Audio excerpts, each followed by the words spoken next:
So, as a D1 female collegiate soccer player, I estimated your macronutrient breakdown based off of one, your sport, soccer, the intensity, the duration, the frequency, all of that really came into play, as well as your gender and your body weight. So, as a 125-pound female, I estimated your needs to be about 2,500 kcals per day. This is based off of 40 to 45 kcals per kilogram of body weight. Um, because you're a female that's 125 pounds, I estimated your needs to be a little bit lower than you may see with some other collegiate D1 athletes that may weigh a little bit more, but based off of your personal anthropometrics, gender, that sort of thing, 2,500 kcals per day seems sufficient enough for you. As far as carbohydrates go, that's really going to be your number one importance for that energy fuel. So I recommended roughly 8 to 8.5 grams per kilogram of body weight, which equates to about 450 to high end 482 grams per day of carbohydrates. And then for your protein needs, since you are more of an endurance athlete, protein is not as needed in high quantities. So I recommended sort of like a middle ground of 1.3 to 1.5 grams per kilogram of body weight, which is about 74 to 84 grams per day, give or take. And then lastly, for your fat, fat can serve as an additional energy source. However, the primary energy source I want to focus on for you is those carbohydrates. So for fat, it's recommended about 1 gram per kilogram of body weight, which is about 56 grams of fat per day. So then going through a meal plan for both Friday and Saturday. For Friday, that is the day before your competition day, before the soccer match. So, research really points towards this idea, this concept of carbohydrate loading during the days prior to that competition. This is really just means an increased amount of carbohydrates to replenish glycogen stores, to make sure that you have that energy that doesn't deplete very quickly during your match. So for meal number one, breakfast, I suggested something as simple as oatmeal or overnight oats, which is an excellent source of carbohydrates as well as dietary fiber. So overnight oats or oatmeal with the addition of some peanut butter for some protein and healthy fats, blueberries and vanilla almond milk. And you can either, like I said, make that as overnight oats or just, heat it up in the microwave. And then also one medium banana. I find bananas to be one of the best sources of carbohydrates coming from fructose. So with about 27 grams of carbs in one medium banana. So that's a decent amount that you can consume for breakfast. And then for snack number one, I have a peanut butter and jelly sandwich for you on whole grain bread. The reason for this is because this is just like a nice, easy, simple snack for you as a college student as well. And it will serve you about 73 grams of carbohydrates, which is really what we're aiming for. We're aiming for a high amount of carbs in the day prior to your competition. And then meal number two, I have a chicken and avocado wrap with about 4 ounces of chicken, a half of an avocado, some romaine lettuce, tomato, cucumber, and 2 tablespoons of plain Greek yogurt, which is going to serve you with some additional protein alongside with that chicken. And then a cup of strawberries as well, which will provide you with some good micronutrients as well as some carbohydrates, but not too high on the fat.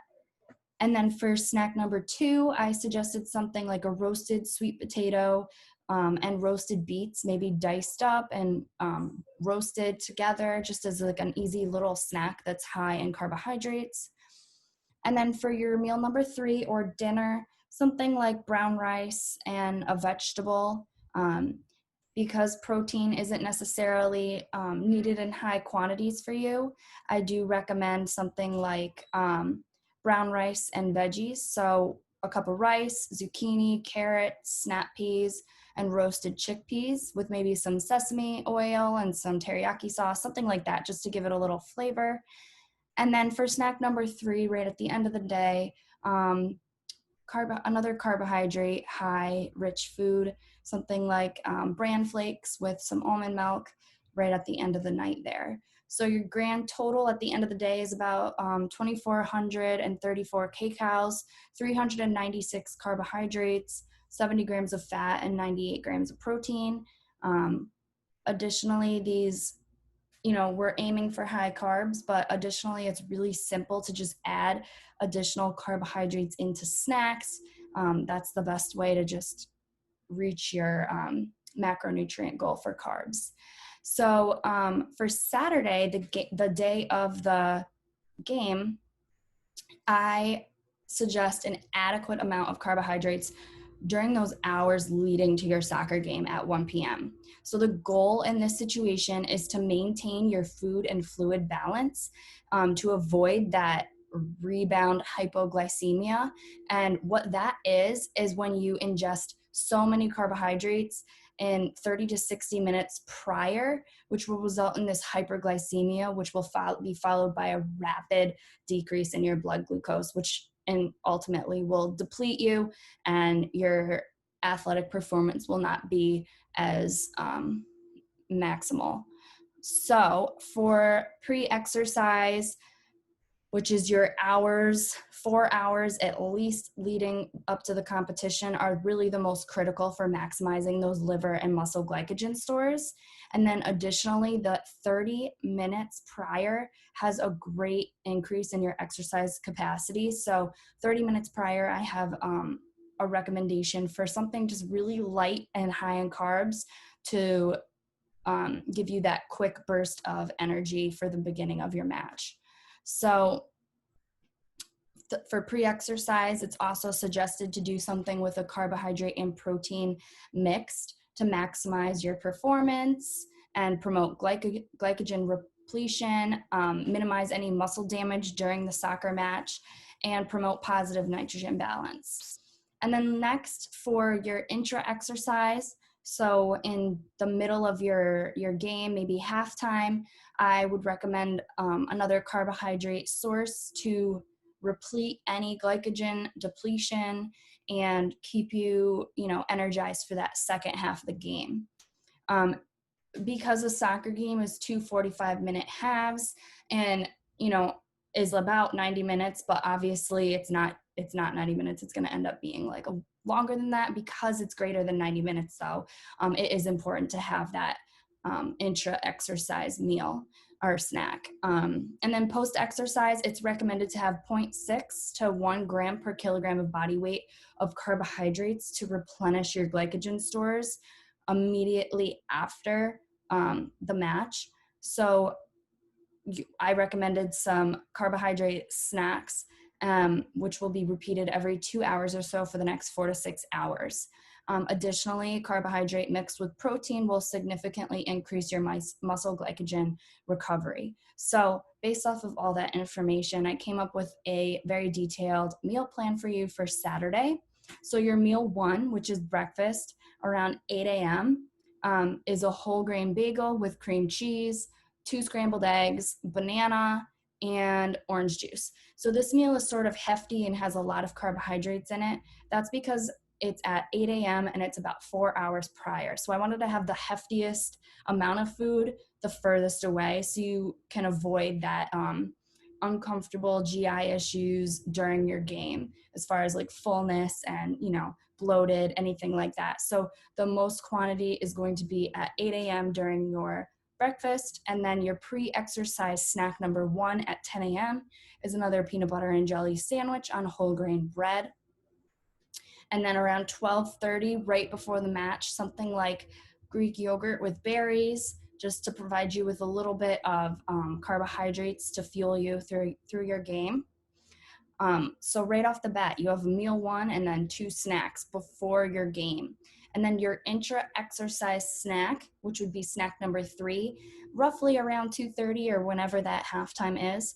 I suggested something like orange slices, as well as Gatorade. Those are going to provide you with carbohydrates as well as electrolytes to keep you replenished and keep that fluid balance. So then for post-exercise, 30 minutes after your game and no later than that, I suggested something that's very quick and will rapidly replenish your glycogen stores. So something like gummy bears, because this candy is made from dextrose or maltodextrin, which is going to rapidly replenish those stores for you, which is absolutely necessary. And then your meal number 2, which shouldn't be too much longer after that. The gummy bears should just be like when you get off the field, when you're driving home, something like that.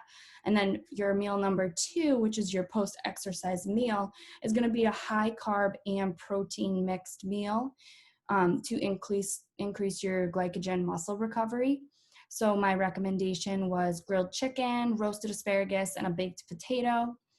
And then for your last meal of the day, later at night, chocolate milk and some berries, any kind of berries that you like. I had raspberries down, but if you want to do blackberries or blueberries or something like that, just something that's low in fat, because the fat did exceed a little bit more on Saturday. So I wanted to keep something lower in fat by the end of the night.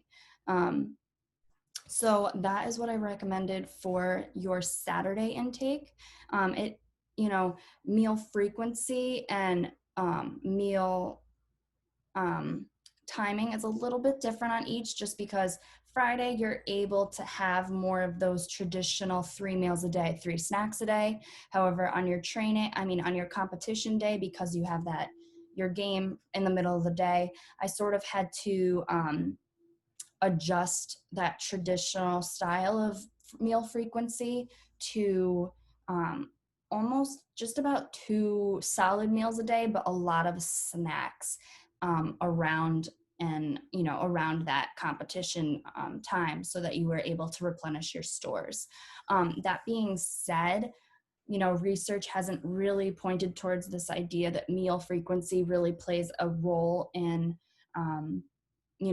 muscle glycogen replenishment, body composition, anything like that. So whether you're eating 3 meals a day and 3 snacks a day, or 2 meals a day and 6 snacks a day, there really isn't too much a difference. It really just comes down to the total caloric intake. So in both senses, in both days, you had consistent amount of caloric intake within your macronutrient ranges. So that's why the 2 days are a little bit different looking, but when they come down to the grand total of your days, your calories are very similar, your carbohydrates, your fat, and your protein all stay within those ranges that are recommended for you. So, all right, that is it for me.